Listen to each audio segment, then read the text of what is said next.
ایک ایسے وقت میں جب ملک میں ہائی سیکیورٹی الرٹ تھا، باجوڑ واقعہ نے ہمیں بہت کچھ سوچنے پر مجبور کر دیا ہے۔ شاید صورتحال چین سے بہت زیادہ سنگین ہے جتنی کہ ہم سمجھ رہے ہیں۔ لگتا ہے دہشت گردوں کے سلیپر سیل دوبارہ محترک ہو گئے ہیں۔ آئے دن سیکورٹی اہلکاروں پر حملے، ٹارگٹ کلنگ اور بڑھتی ہوئی انتہا پسندی کے اثرات سے نکلنا آج کا سب سے بڑا چیلنج، مگر بدقسمتی سے ہماری سمت درست نہیں، کیونکہ اس حوالے سے ہماری اشرافیہ کی سوچ کا دائرہ بہت محدود اور تنگ نظری کا شکار ہے۔ ویسے بھی جہاں سوچ پر پہرے بٹھائے جا رہے ہوں اور ایسے قوانین بنائے جا رہے ہوں جس سے میڈیا اور سیاست کو کنٹرول کرنا ہو، وہاں نئی سوچ کے ساتھ آگے نہیں بڑھا جا سکتا۔ باجوڑ خودکش دھماکہ کا بظاہر ٹارگٹ جمعیت علماء اسلام تھی، مگر دراصل یہ حملہ اس دہشت گردی کی دوبارہ ابتدا اسی طرز پر ہونے کی طرف اشارہ ہے جو ہم نے 2013 کے انتخابات کے دوران دیکھی تھی، جس کا نشانہ وہ سیاسی و مذہبی جماعتیں تھیں جو پارلیمانی طرز جمہوریت پر یقین رکھتی ہیں، اور خاص طور پر روشن خیال جماعتیں۔ اسی لیے اس وقت سب سے زیادہ نشانہ عوامی نیشنل پارٹی اور پاکستان پیپلز پارٹی بنے، اور عملاً ان کے لیے الیکشن لڑنا مشکل ہو گیا تھا۔ خود کے کئی رہنما بشمول مولانا فضل الرحمان 3 بار حملوں میں محفوظ رہے، مگر ان کے کئی ساتھی شہید ہوئے۔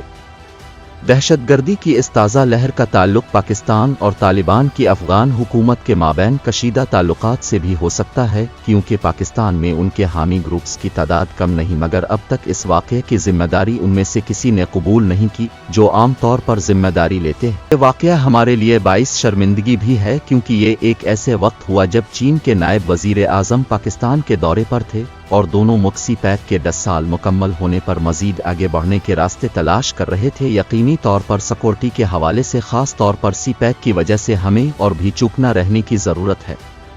بہت تاخیر سے ہی صحیح، مگر ہماری ریاست نے 2008 میں جا کر یہ فیصلہ کیا کہ اب دہشت گردی کے خلاف بھرپور جنگ کرنی ہے، کیونکہ سابقہ فاٹا، سوات، بلوچستان، یہاں تک کہ کراچی میں بھی ریاست کی رٹ ختم ہو رہی تھی، جس کی بہت بڑی قیمت ہم نے سابق وزیر اعظم بے نظیر بھٹو کی شہادت کی صورت میں چکائی۔ یہی نہیں، ایک بار ایک اور سابق وزیر اعظم شوکت عزیز خودکش حملے میں بال بچے۔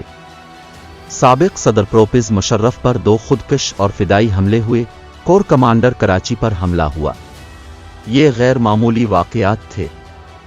شمالی وزیرستان، جنوبی وزیرستان، مالاکنڈ، سوات ریاست پاکستان کے ہاتھ سے عملاً نکل چکے تھے۔ صورتحال 9/11 کے بعد انتہائی خراب ہو چکی تھی، مگر اس سے پہلے بھی ملک فرقہ واریت اور لسانی فسادات کی لپیٹ میں تھا، جس کی وجہ سے اگست 2001 میں فرقہ وارانہ گروپس پر پابندی لگی، مگر یہ پابندیاں محض کاغذی تھیں۔ پھر جنوری 2002 میں جہادی تنظیموں پر پابندی لگائی گئی، لیکن یہ گروپس محترک رہے اور دوسرے ناموں سے منظر عام پر آ گئے۔ دوسری طرف 2002 میں امریکہ اور اس کے اتحادیوں کے افغانستان پر حملے کے باعث پاکستان میں مذہبی جماعتوں کے امریکی مخالف مظاہروں اور بیانیے نے ملک میں امریکہ مخالف فضا پیدا کر دی تھی، جس کی وجہ سے 2002 کے عام انتخابات میں مذہبی جماعتوں کے اتحاد متحدہ مجلس عمل کو انتخابات میں فائدہ ہوا، اور کے پی میں وہ حکومت بنانے میں کامیاب ہوئے۔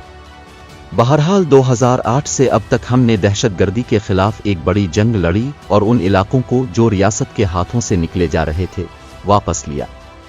پھر ایک بڑا سیاسی فیصلہ فاٹا کے پختونخوا میں انضمام کا تھا۔ اس جنگ میں ہمارے ہزاروں لوگ شہید ہوئے، جن میں سیکیورٹی اہلکار، افسران، سیاسی، مذہبی قائدین اور عام آدمی شامل تھے۔